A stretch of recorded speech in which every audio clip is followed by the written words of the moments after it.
Hi all! Everything in my video is pulled from the public domain and I am using them under the Fair Use Fair Dealings guidelines. Everything I say is my own opinion. You should look into this information for yourselves, but I'm pretty sure I'm right. Hi everybody, I hope you guys are having a fabulous day today and we have a lot to cover, so let's just get to it. Here we go. So we all know that Harry went over for the funeral and William and Harry were seen talking, and apparently they had some sort of meeting with their dad. They all three had to be present because it was being said that they didn't want their words twisted. And after what happened with Gayle King releasing, information the second that William and Charles reached out, we didn't know how well that was going to go. And they're concerned because Harry and his wife keep leaking things to the press, like constantly. But now we know exactly how it's going to go, because since his return to the United States, suddenly a flurry of articles have come out, and the palace is becoming very concerned about how much is coming out in the details. This is all information that's been leaked by Harry and his wife. And so since the funeral last week, it's now being reported that there's been no meaningful conversations. Well, of course not. There can't be, because everything that is said is repeated in the press. So first on Wednesday, People magazine gave very intimate details of a phone call that took place between Meghan and the Queen before the funeral, which I was shocked to think the Queen would even speak to this woman. Then Omid Scobie, of course, came out and said that Harry's wife had spoken twice to the Queen and that Saturday broke the ice for future conversations, but outstanding issues had not been addressed at any length.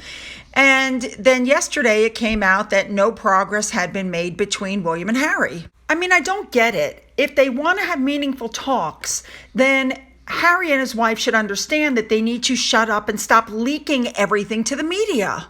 All right, this is my opinion. I think it's all Meghan's doing.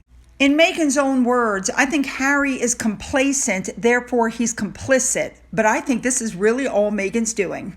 I think Harry's too much of a wet rag to tell her to cut it out. He's just letting her run the show. Then the Sussex camp released information that Harry had written a letter to his father before he flew over for the funeral because he didn't know what kind of reception he was going to get and he had hit rock bottom. The Sussex camp spokesman said that he was forced to write those letters because there had been a complete communication breakdown, and the letter outlined his reasons for leaving.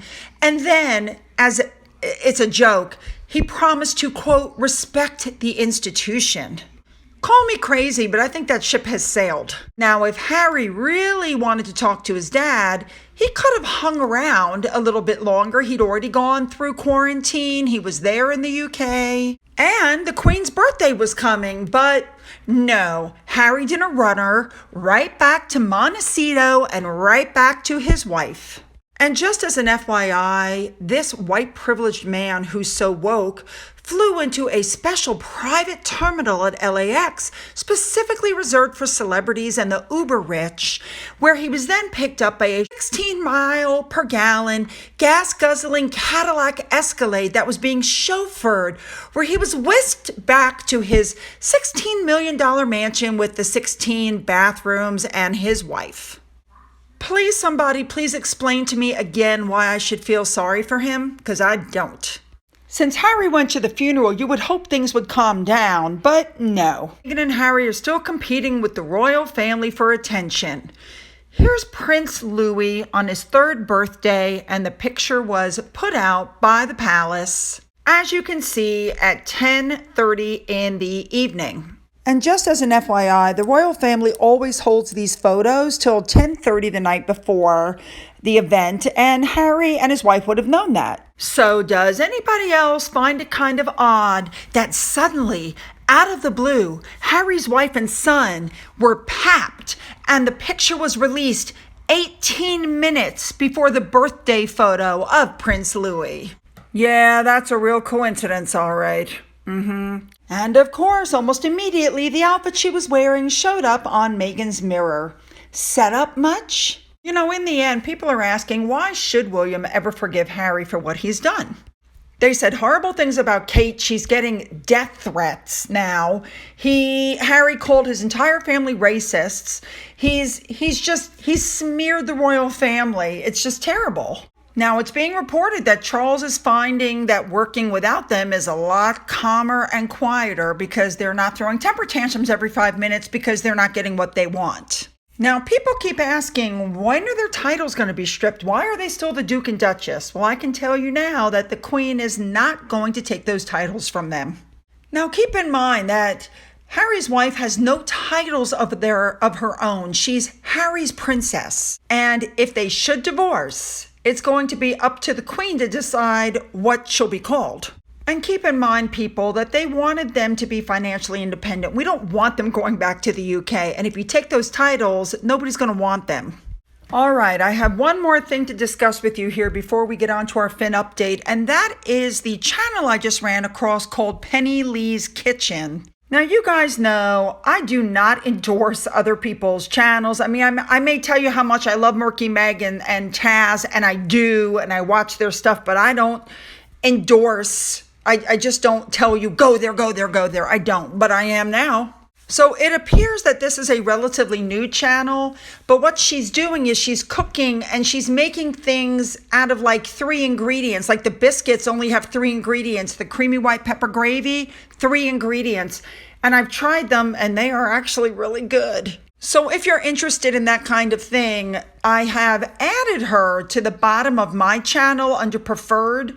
So you should be able to find her relatively easy, but I highly recommend you just go and take a gander at her channel. If you're anything like me, you can't cook, and the easier the better. And now it's Finn update time. First off, his DNA results are in, and here they are. My little tiny dog is a little bit of everything, but the main points that I've got are Boston Terrier, Pomeranian, Russian Toy Terrier. I guess that explains why he's so small. And the vet said he was going to be between 30 to 38 pounds, and there you have it, ladies and gentlemen. And do you remember the other day when I showed you the video and his left ear was really flopping and the right ear was like barely moving? Oh my God, watch this. It's flopping again. Well, once again, lots of information, lots of stuff going on. Make sure to leave your comments below. Don't forget you can email me. I read every letter. I may not respond, but I always read. Don't forget to follow me on Twitter, and don't forget about that coffee fund. As always, have a great day.